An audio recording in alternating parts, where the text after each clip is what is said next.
Issue of shares के अंदर हम लोगों ने लास्ट क्लास में बेसिक एंट्रीज सीखी कि अगर हम शेयर्स को इशू करते हैं, चाहे हम लमसम में करें चाहे हम इंस्टॉलमेंट्स में करें, तो जनरल एंट्रीज क्या होती हैं। अब हम वो टॉपिक स्टार्ट करने जा रहे हैं जो लीड हीरो है इस चैप्टर का। मतलब आपको इस टॉपिक को समझना बहुत जरूरी है, क्योंकि एग्जाम में जो क्वेश्चन पूछे जाते हैं वो मोस्टली इसी टॉपिक से आपके आते हैं। ठीक है, तो टॉपिक क्या है? सब्सक्रिप्शन। हम बार बार पढ़ रहे हैं कि जो पब्लिक है वो सब्सक्राइब करती है शेयर कैपिटल के लिए।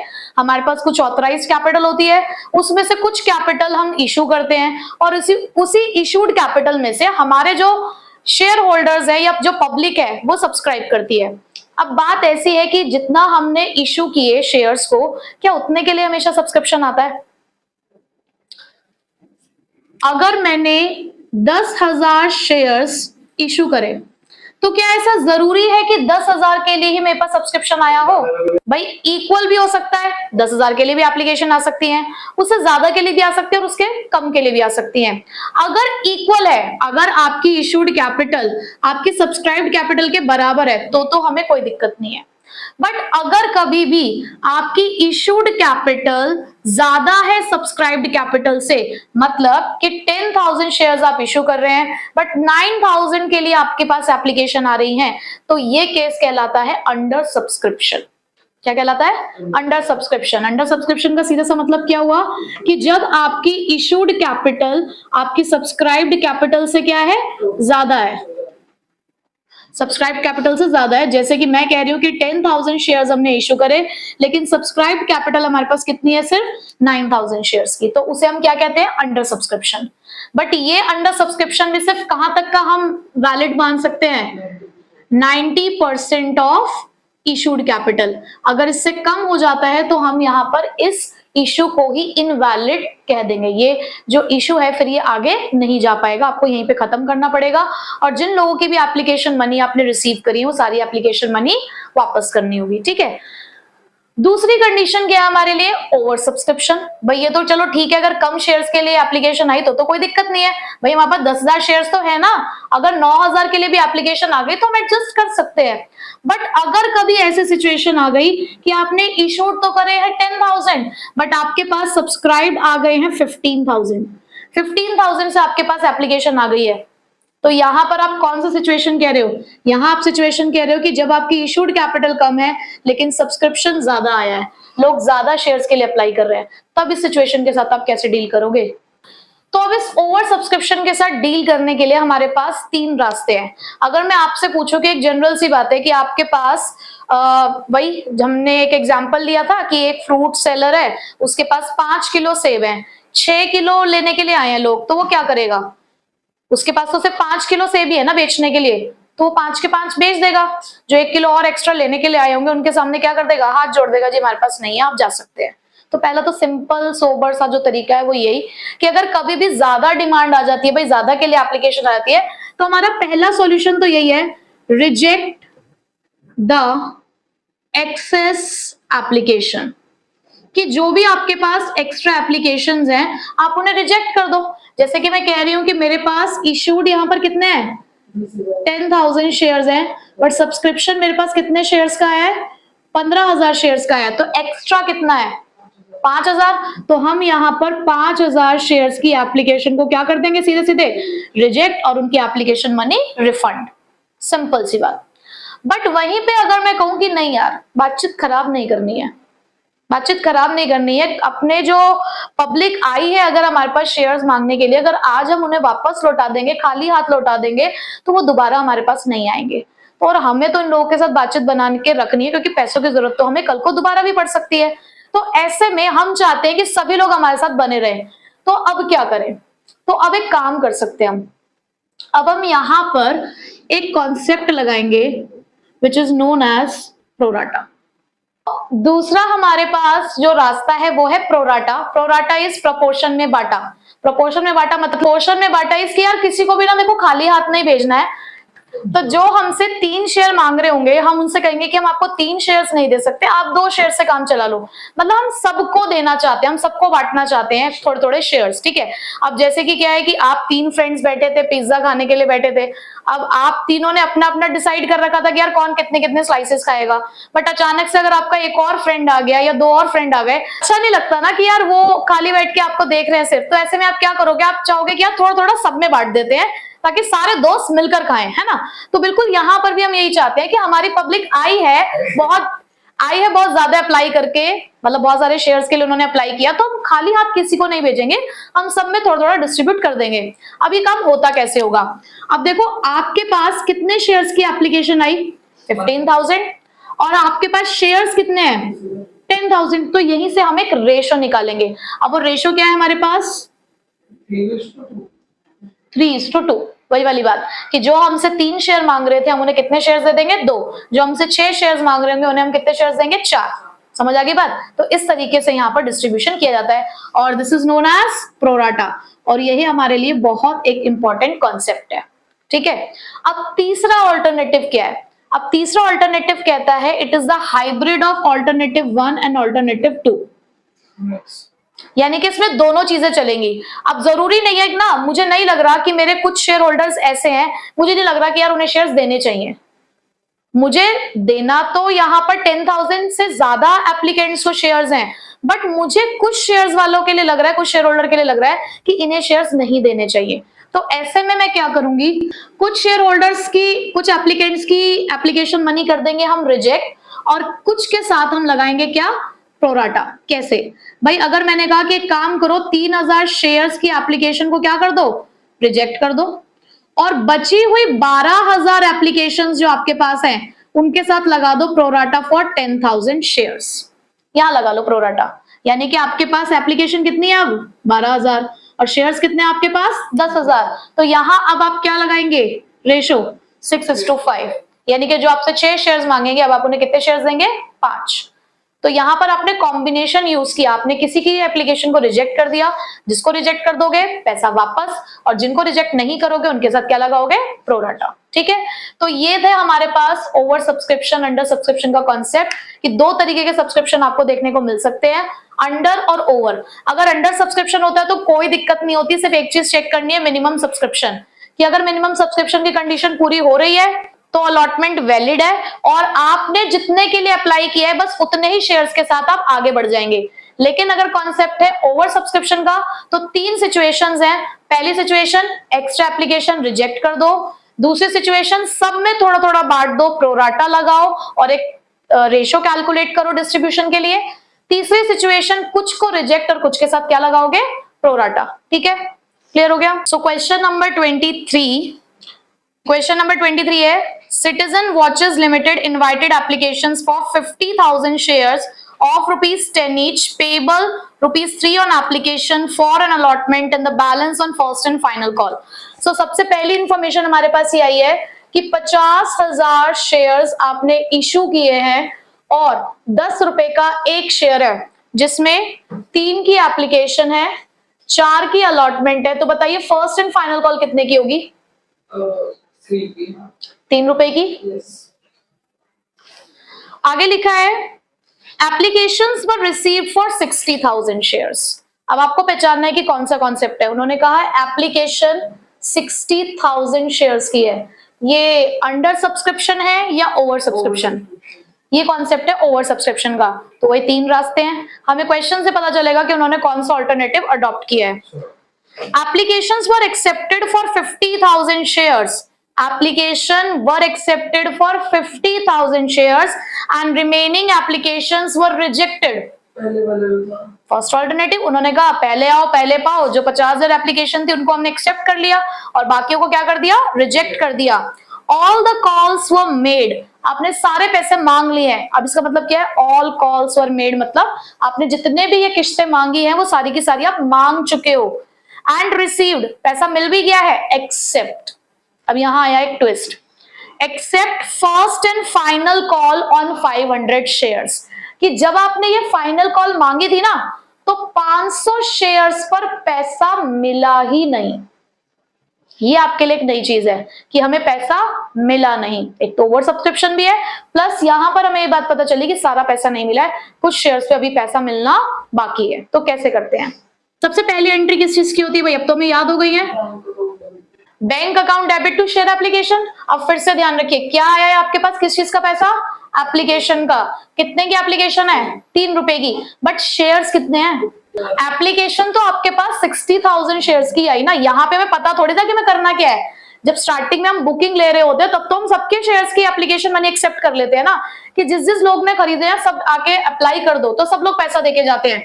तो स्टार्टिंग में तो जितने शेयर से एप्लीकेशन आई है आपको उतने से ही एंट्री करनी है, क्योंकि यहाँ डिसाइड नहीं होता कि कितनी एप्लीकेशन को हमने एक्सेप्ट करना है। तो आपके पास टोटल पैसा आया है 1,80,000, ठीक है। उसके बाद अब सेकेंड एंट्री में ही हमें पता चलता है कि हमें करना क्या है। तो share application account debit to share capital.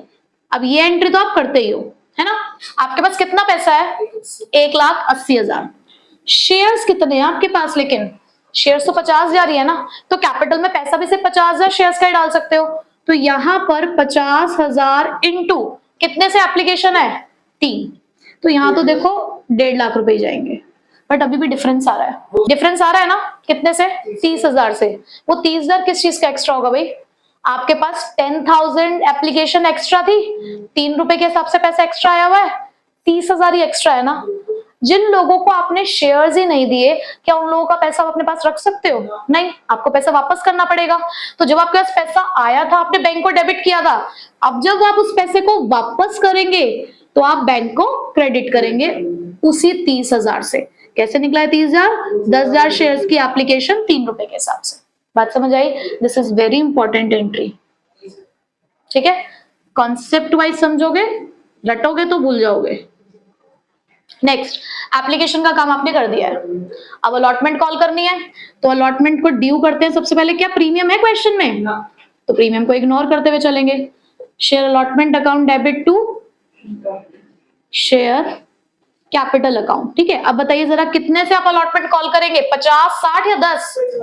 अब आपको पता है ना आपके पास कितने शेयर्स है। स्टार्टिंग में फर्स्ट एंट्री में नहीं पता था, 60,000 से एंट्री करी। अलॉटमेंट सेकेंड एंट्री करते ही पता चल चुका है कि कितने शेयर्स रह गए हमारे पास, 50,000। तो अब आप 50,000 से अलॉटमेंट कॉल करेंगे 4 रुपए के हिसाब से, 2 लाख, ठीक है। अलॉटमेंट के टाइम पे तो सारा पैसा आपको मिल गया है। तो फोर्थ एंट्री आपकी किस चीज की हो जाएगी? Bank account debit to share allotment account. कितने से? 2 लाख से, ठीक है। अब फिफ्थ एंट्री किस चीज की है? First and final call. देखो यहां हमने स्टार्टिंग में ये पढ़ा कि 500 शेयर्स पे पैसा नहीं मिला था।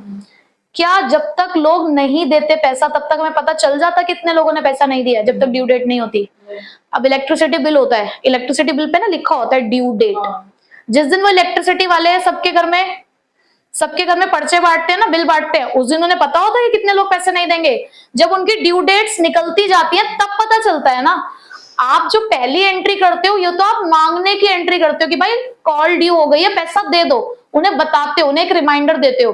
तो भले ही पैसा आपको 500 शेयर्स पे नहीं मिला है, लेकिन पैसे आप पूरे 50,000 शेयर्स पे ही मांगेंगे, ठीक है। तो पहली एंट्री आप ड्यू करेंगे share first and final call account debit to share capital account. कितने शेयर्स पे? पूरे 50,000 शेयर्स पे 3 रुपए के हिसाब से, क्योंकि 3 रुपए की कॉल है, ठीक है।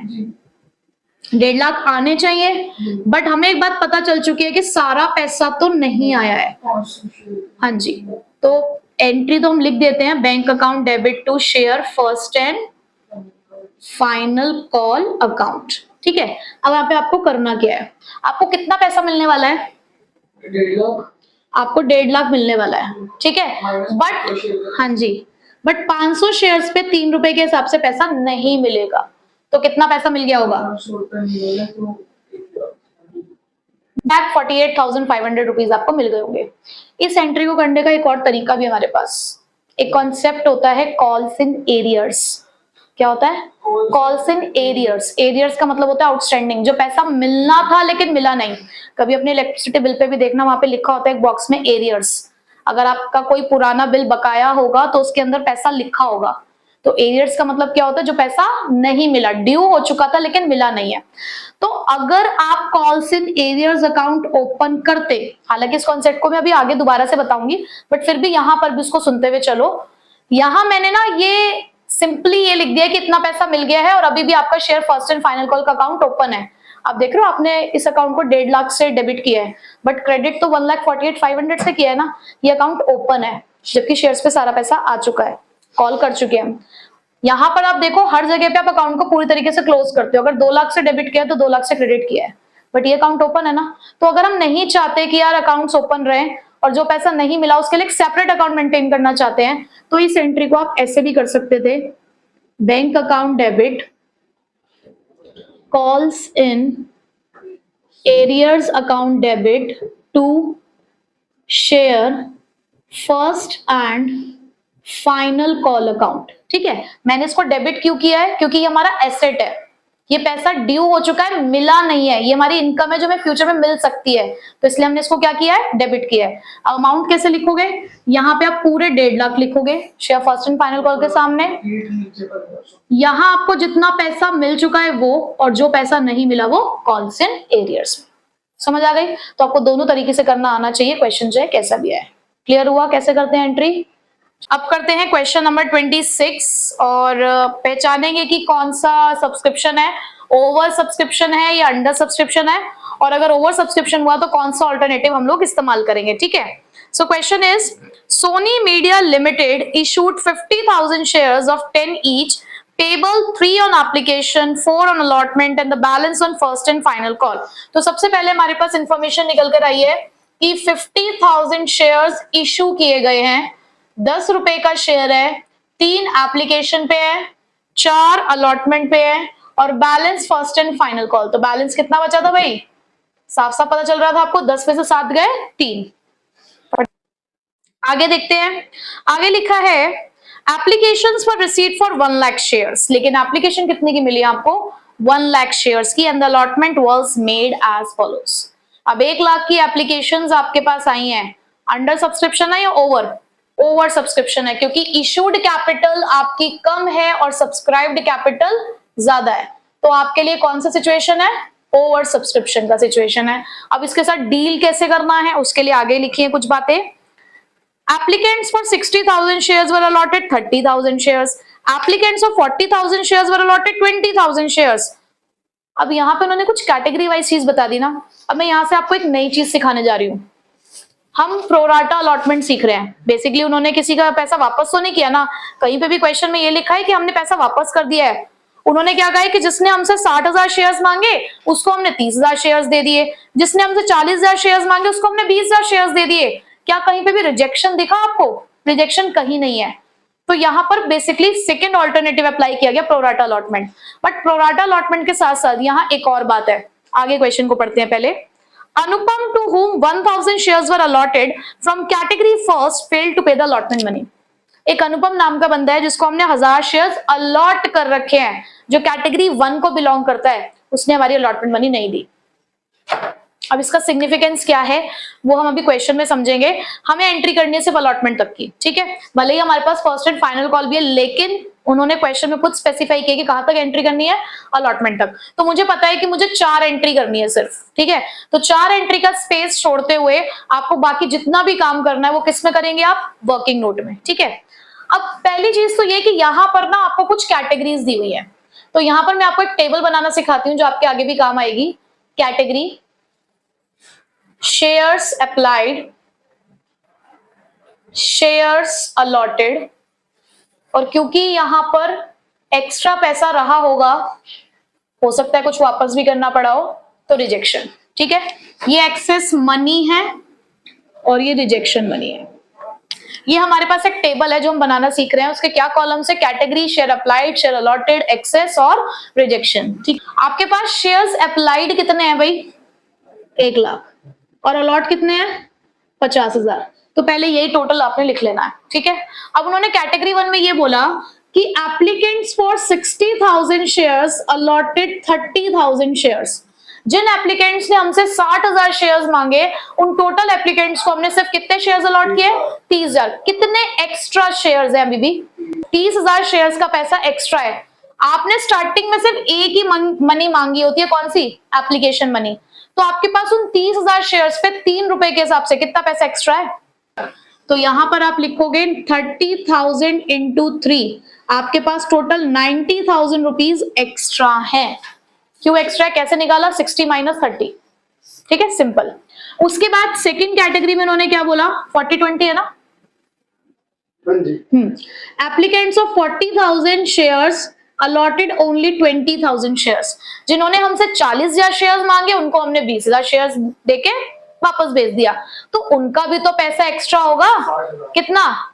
20,000 शेयर्स पे, और 20,000 शेयर्स पे कितने के हिसाब से? 3 रुपए के हिसाब से, यानी कि 60,000। तो टोटल आपके पास कितना पैसा एक्स्ट्रा है? 1.5 लाख रुपए एक्स्ट्रा है। अब देखो ये क्या बात है। ये बात ऐसी है कुछ कि सपोज आप जैसे स्कूल वगैरह में अपने जाते हो, तो अपने स्कूल में आप फीस डिपॉजिट करने जाते हो। मान लो कि आपकी जो फीस है वो है लगभग 4,100 रुपए। ठीक है, 4,100 रुपए आपकी फीस है, बट आप 4500 रुपए लेकर आप अपने फीस काउंटर पे पहुंचे। आप 500 का नोट था, उनके पास खुला नहीं था। भाई 4,000 तो ठीक है, अब आपको 4,100 रुपए जमा करने थे, आप 500 का नोट लेके गए थे उसके लिए भी, तो 400 रुपए आपको वापस मिलने थे। बट जब आप फीस काउंटर पे पहुंचे तो उनके पास खुले 400 रुपए नहीं थे। तो उन्होंने आपसे क्या कहा? उन्होंने आपसे ये कह दिया कि ऐसा करो, आपने नेक्स्ट मंथ की फीस भी तो जमा करनी है ना, नेक्स्ट मंथ में ये 400 रुपए हम आपके एडजस्ट कर देंगे। तो नेक्स्ट मंथ जब आपको फिर से 4100 रुपीज हमारे पास डिपॉजिट करने आना है, तो 400 रुपए आप कम दे देना। दैट मीन्स आप कितने पैसे लेकर पहुंचोगे उनके पास? 3700। बात समझ आ रही है कि सपोज आपकी फीस थी 4100, लेकिन आप 4500 रुपए लेकर पहुंचे, 4500 रुपीज लेके पहुंचे, उनके पास खुले पैसे नहीं थे, तो उन्होंने आपको पैसे वापस नहीं करे। और क्योंकि आप आगे भी उनको पैसा देने वाले हो, क्योंकि अभी आप हो उनके मेंबर, तो उन्होंने आपसे कहा कि ये 400 रुपए आगे एडजस्ट कर देते हैं। बात समझ आ रही है? यस और नो? ऐसे यहां पर भी तो देखो, इन 60,000 एप्लीकेंट्स को उन्होंने 30,000 शेयर्स देके निपटा तो दिया है, लेकिन तब भी 30,000 शेयर्स पे 90,000 एक्स्ट्रा तो है ना। तो उन्होंने क्या कहा कि आगे अभी एप्लीकेशन ही तो दिया आपने, आप अलॉटमेंट भी दोगे, फर्स्ट कॉल भी दोगे, तो ऐसा करते हैं आपके इस पैसे को हम आगे एडजस्ट कर लेते हैं। भाई एक्स्ट्रा पैसा आया है तो क्वेश्चन अराइज होता है ना कि पैसा वापस करना है या नहीं करना है। तो क्वेश्चन में अगर कुछ नहीं लिखा होता तो अलॉटमेंट तक ट्रांसफर कर सकते हो। बात समझ आ रही है? हमारे पास इस वाले पहली कैटेगरी वालों का 90,000 एक्स्ट्रा रखा हुआ है। ठीक है, तो उन्होंने बोला कि क्या करना है इस 90,000 का? वापस करना है या रखना है? अगर क्वेश्चन बोले कि वापस करना है तो वापस करना पड़ेगा, बट अगर क्वेश्चन कुछ नहीं बोलता तो एडजस्ट करना होता है, लेकिन अप टू अलॉटमेंट ओनली। तो हो सकता है कि आपके पास इतना पैसा एक्स्ट्रा हो कि आपकी फर्स्ट कॉल भी पूरी हो रही हो, लेकिन जब तक क्वेश्चन स्पेसिफाई नहीं करेगा कि फर्स्ट कॉल में ट्रांसफर करना है, तब तक हम नहीं करेंगे। तब तक सिर्फ कहां तक करेंगे? अलॉटमेंट तक। ठीक है, बट मुझे ये चेक करना होगा कि पैसा एक्स्ट्रा आया कितना है। देखो, जिनको मैंने 30,000 शेयर्स दिए हैं, इन फ्यूचर अलॉटमेंट भी तो 30,000 पे ही मांग सकती हूँ, है ना। तो 30,000 पे अगर मैंने अलॉटमेंट मांगी 4 रुपए के हिसाब से, तो कितना पैसा मांगना है? 1,20,000 मांग सकते हैं। और पैसा एक्स्ट्रा कितना है? 90,000। कम है ना, उससे कोई दिक्कत नहीं है, पूरा का पूरा अलॉटमेंट में ट्रांसफर हमने कर दिया।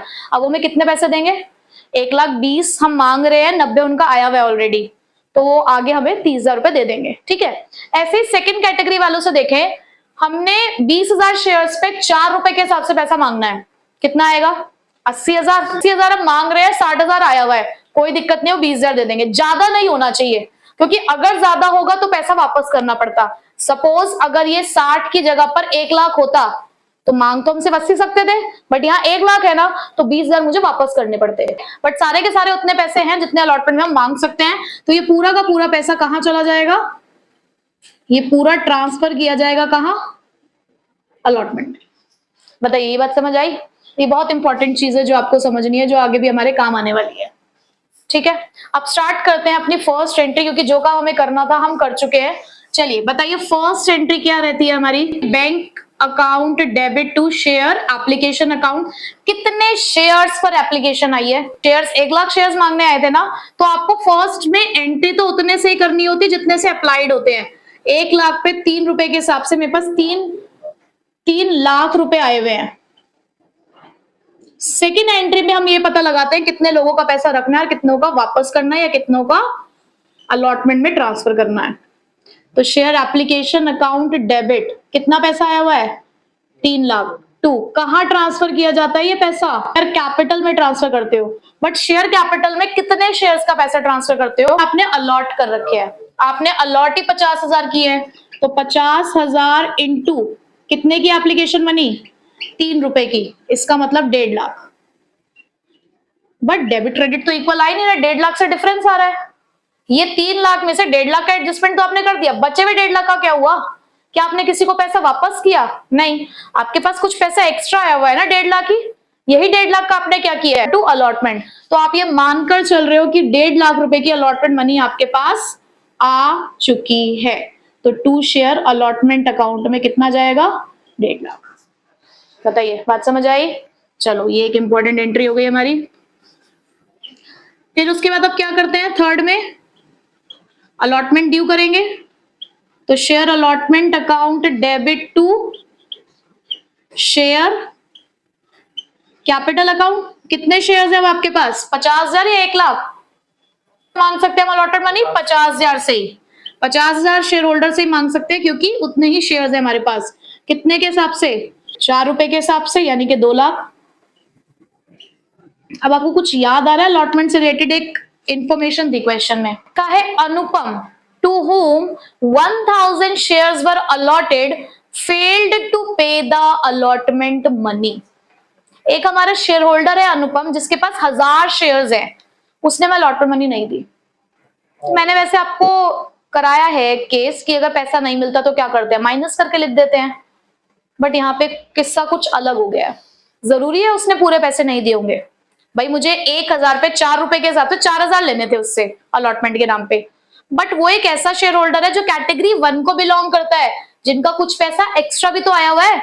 ऐसा भी तो हो सकता है कि 4,000 में से हो सकता है 2,000 आ चुके हो, 1,500 रुपए आ चुके हो, ऐसा भी तो हो सकता है ना। तो यही हमें फाइंड आउट करना है अब, ठीक है। तो इसको फाइंड आउट करने के लिए मैं आपको एक वर्किंग नोट सिखा रही हूँ, और बहुत इंपॉर्टेंट वर्किंग नोट है वो, 4 स्टेप का हमारा वर्किंग नोट है वो, ठीक है। चलो देखो जरा, सबसे पहले क्या करना है? सबसे पहले आपको निकालना है रेशो ऑफ अलॉटमेंट, कि आपने शेयर्स बांटे कैसे हैं। उसके लिए रेशो निकलती कैसे है? Applied ratio allotted. कितने के लिए अप्लाई किया और कितने अलॉट हुए? तो बताइए अप्लाई कितने के लिए हुआ था? अब ये रेशो भी कैसे निकलेगी? 2 चीजें हमारे पास, वो कैटेगरी 1 को बिलोंग करता है, उसमें क्वेश्चन में लिखा है क्लियरली कि वो कैटेगरी 1 को करता है, तो कैटेगरी 1 में ये रेशो चलेगा, यानी कि 60,000 रेशो 30,000, इसका मतलब 2:1। जो 2 शेयर मांग रहे हैं उसको हमने 1 शेयर दिया है, ठीक। तो फर्स्ट स्टेप कंप्लीट हुआ। Second step, shares applied by Anupam. तो अनुपम ने कितने शेयर्स के लिए अप्लाई किया होगा भाई? उसको अलॉटेड शेयर्स कितने हैं? 1000। ये तो हमने उसको अलॉट करे, उसने मांगे कितने होंगे? मांगने की रेशो कितनी है? 2, और देने की रेशो कितनी है? 1। ये बात ध्यान रखेंगे आपकी कैसे लिखना होता है। सपोज यहाँ पे लिखा होता शेयर अलॉटेड बाय अनुपम, मुझे अलॉटेड निकालना होता तो अलॉटेड वाली रेशो ऊपर हो जाती, जो निकालना है उसकी रेशो ऊपर लिखते हैं, ये ध्यान रखना।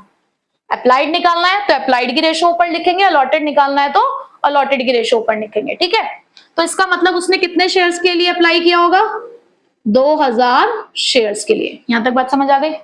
पक्का? चलो आगे, थर्ड स्टेप। अब अगर उसने हमसे 2000 शेयर्स मांगे तो हमने उससे कितनी एप्लीकेशन मनी रिसीव कर ली होगी? मांगे कितने? 2000 शेयर्स उसने हमसे मांगे ना। मांगे कितने? अप्लाइड 2000 शेयर्स मांगे 3 रुपए के हिसाब से, वो हमें 6,000 रुपए देके गया होगा। वो हमें 6,000 रुपए देके गया होगा। हम कितना पैसा उसका अपने पास रख सकते हैं? जितने हमने उसको शेयर्स दिए हैं। हमने उसको 1000 शेयर्स दिए हैं, तो हम उसको कितना पैसा रख सकते हैं? सिर्फ 3,000। तो ये 3,000 रुपए उसके क्या हो गए? एक्सेस एप्लीकेशन मनी, जिसको आपने कहां ट्रांसफर किया है? पैसा कहां गया? अलॉटमेंट पे। क्या? अब आखिरी स्टेप, अलॉटमेंट मनी ड्यू। अब कितनी अलॉटमेंट आप उससे मांग रहे हो? भाई आपने 1000 शेयर दिए ना उसे, 4 रुपए की अलॉटमेंट है आपकी, आप उससे 4000 रुपए मांग रहे हो, ठीक है। बट ऑलरेडी उसका कुछ पैसा आपके पास रखा हुआ, आपके पास उसके ऑलरेडी 3000 रुपए रखे हुए हैं, तो उसने कितना पैसा नहीं दिया? सिंपल सी बात समझ आ गई आप लोगों को? ये 4 स्टेप मैंने जो आपको बताया, इसने ये बताया कि कितना पैसा नहीं मिला। अब देखो मैंने अभी आपको एक एग्जांपल दिया था फीस का कि आपको 4500 लेके गए थे, 4100 ही फीस थी, तो आपने 400 रुपए एडजस्ट कराए और नेक्स्ट मंथ वही 400 रुपए आपने कम दे रहे थे, तो 3700 डिपॉजिट करने थे। तो अगर आपने नेक्स्ट मंथ फीस नहीं दी होगी तो उन्हें पता है कि आपने 3700 नहीं दिए, क्योंकि आप एक सिंगल शेयर होल्डर हो। बट यहाँ पे जब मैंने एक्स्ट्रा अमाउंट लिखा हुआ है ना, तो इसमें सबका पैसा है। इन 90,000 में से आप एक ऐसे पर्सन हो जिसका 3000 एक्स्ट्रा आया हुआ था, तो मुझे आपकी एक सिंगल बंदे की कैलकुलेशन करनी थी, इसलिए मुझे अलग से ये काम करना पड़ा। समझ आई? ये बहुत इंपॉर्टेंट वर्किंग नोट है, प्रोराटा में हमें ये काम करना ही करना है। और ये कब करना होता है? जब प्रोराटा लगता है और आपका पैसा एक्स्ट्रा होता है और वो वहां तक जाता है जो कॉल आपको नहीं मिली। जैसे कि आपका एक्स्ट्रा पैसा कहां तक गया था? अलॉटमेंट तक, और अलॉटमेंट मनी नहीं मिली ना, तो हमें ये काम करना पड़ा। सपोज कॉल मनी ना मिली होती तो फर्स्ट एंड फाइनल कॉल, तो मुझे ये काम करना ही नहीं पड़ता, मैं सीधे सीधे माइनस कर देती। क्यों? क्योंकि मेरे पास फर्स्ट कॉल का पैसा एक्स्ट्रा था ही नहीं, तो मुझे निकालना क्यों था? ये मुझे क्यों निकालना पड़ा? क्योंकि मुझे जानना था कि कितना एक्स्ट्रा है, तभी तो मुझे पता चलेगा कितना पैसा नहीं आया है, क्योंकि मुझे स्टार्टिंग में ये पता ही नहीं था कि उसने कितना पैसा नहीं दिया है। ठीक है, बात समझ आ गई? अब हम कर सकते हैं अपनी लास्ट वाली एंट्री, क्या? Bank account debit to share allotment account.